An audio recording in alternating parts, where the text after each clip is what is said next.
There was a time where big boxing matches were broadcast on cable television, for free, a foreign concept to many boxing fans today.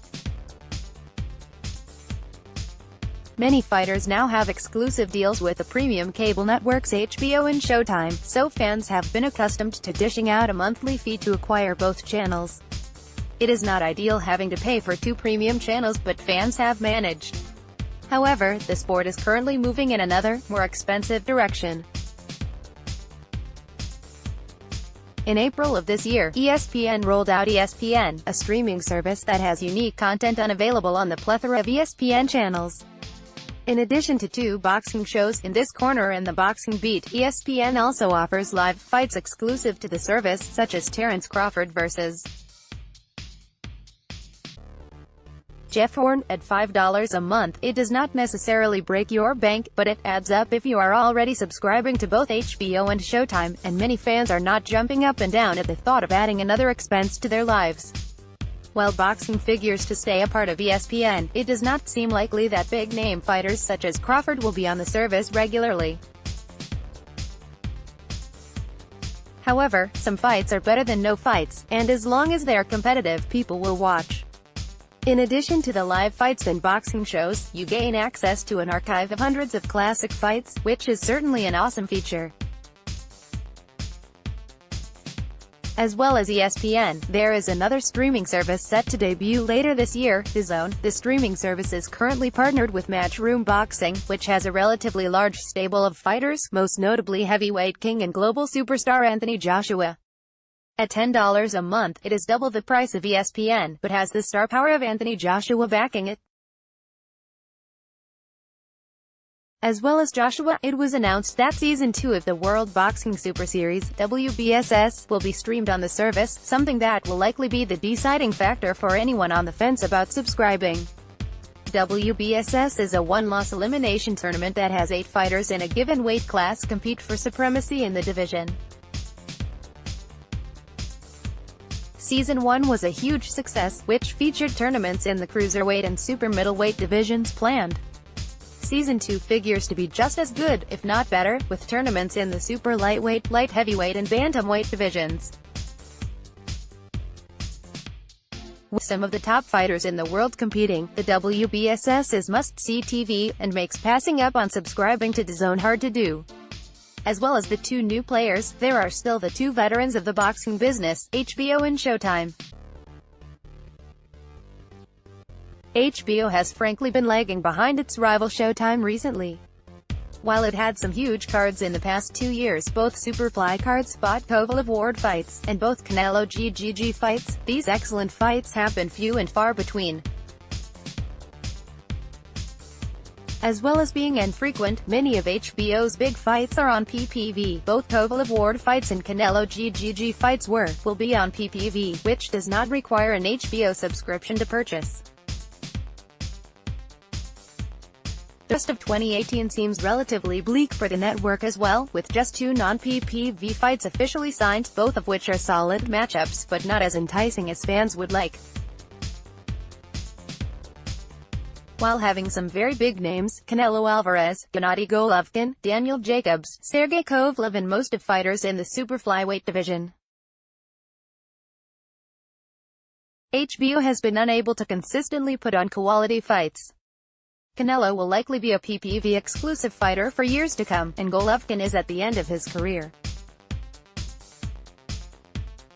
So that leaves Jacobs, Kovalev, and the super flyweight division as the main attractions on HBO going forward.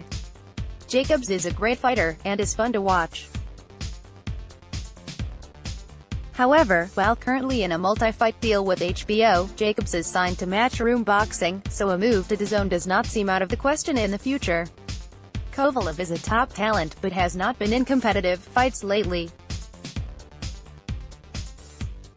His last 2 fights have been total mismatches, although his next fight against the later Alvarez will be interesting. As for the super flyweight fighters, they may be HBO's best offering to boxing fans. Both of the previous Superfly cards, which featured the top fighters in the super flyweight division, were incredible, and a third is currently in the works for September of this year. However, since March of 2017 there have only been 2 of these cards. At this time, paying an HBO subscription would be paying mainly for a couple of Kovalev fights, a couple of Danny Jacobs fights, and 1 or 2 super flyweight cards per year. The other premium channel which offers boxing is Showtime, who has the best roster of fighters in comparison to the previously mentioned services, including the likes of Errol Spence, Mikey Garcia, Deontay Wilder, Danny Garcia, Keith Thurman, the Charlo brothers and more.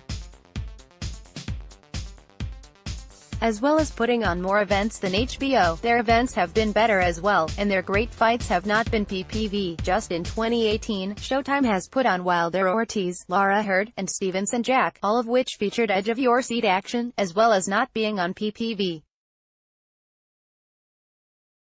Wilder Ortiz and Lara Hurd are legitimate Fight of the Year candidates, while the second half of Stevenson Jack was just as good as the other 2 fights mentioned. In addition to the various monthly subscriptions mentioned above, there are the inevitable PPV matchups, such as Canelo GGG2 in September. These 2 will require boxing fans to dip into their savings, costing roughly $70 per fight. So you may ask, which should I subscribe to? If money is not an issue, lucky you, then you will likely be subscribing to all 4 services, in order to see every fight you can. For others, who say can only afford to pick 2 of the services, it appears the best bet would be to be Showtime and DAZN. In addition, the PPV events sprinkled in throughout the year, while it is hard to fully evaluate DAZN, as it is set to start in September, the fact that it will air the WBSS is enough for me to recommend it to any boxing fan. The addition of Anthony Joshua is certainly an added bonus, as well as other fights that Eddie Hearn and Matchroom will put on the service. Showtime is currently a no-brainer for boxing fans. Their roster is stacked, and have been willing to put on great cards lately, and it appears that trend will continue, with Mikey Garcia, Robert Easter and Danny Garcia, Sean Porter both set to air later this year.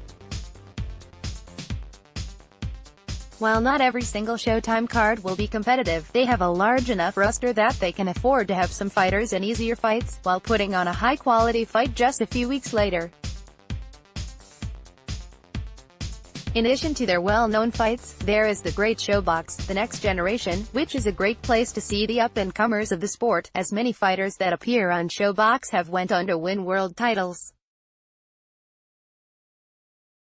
As for HBO, it is frankly not worth the money currently. There was a time when this would have been the no-brainer recommendation, but that is not the case anymore. Jacobs and Kovalev are world-class fighters, but they will not always be in competitive fights. Most likely, only one of their fights available on HBO each year will be viewed as competitive going in, and just because they are competitive, does not mean they will be exciting. The super flyweights have offered incredible fights, but they are only available once, maybe twice a year. The biggest HBO fights recently have been PPV, so a subscription is currently unnecessary, unless you are a boxing nut and have the money. That leaves ESPN. It is worth the $5 a month, and you certainly get good value. The live content figures to not be as good as DAZN or Showtime, but it is a bargain at its current price. Between live fights, classic fights and boxing shows, there is something for everyone. If you are on the fence, you could always sign up for a free trial. You will likely not be disappointed. At the end of the day, it will come down to preference. Do you like the most live fights possible? Go with Showtime. Do you love Anthony Joshua and the World Boxing Super Series? Go with DAZN. Prefer a cheap price tag that offers a combination of live fights as well as an archive of classic fights? ESPN is for you. Are you a huge fan of Daniel Jacobs, Sergey Kovalev and the super flyweight division? HBO has you covered.